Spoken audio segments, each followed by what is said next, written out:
पुढची महत्त्वाची बातमी पाहूयात। पुणे नाशिक महामार्गावर नारायणगाव बायपासला सीएनजी गॅस वाहतूक करणाऱ्या गाडीतून गॅसची गळती झाली। वाहनांसाठी इंधन म्हणून वापरण्यात येणाऱ्या सीएनजी गॅस वाहतूक करणाऱ्या गाडीतूनच महामार्गावर गॅसची गळती झाली आहे। अचानक झालेल्या या गॅस गळतीमुळे नारायणगाव परिसरामध्ये भीतीचं वातावरण निर्माण झालंय।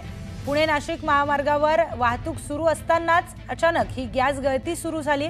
काही वेळामध्येच गॅस गळतीवर नियंत्रण मिळवण्यामध्ये यश आलंय, पण गॅस गळतीचं कारण अद्यापही अस्पष्ट आहे।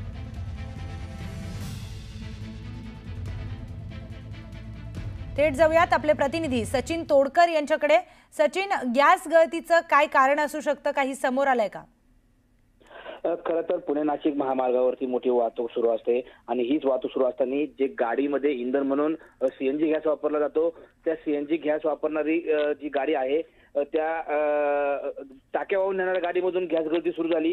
एकीकडे वाहतूक सुरू होती तर दुसरीकडे या गाडीतून गॅस गळती सुरू होती आणि अशातच त्या परिसरामध्ये याच्यावरती काही उपाययोजनासाठी कोणत्याही प्रकारची साधनं उपलब्ध नसल्यामुळे घबराट पसरली होती।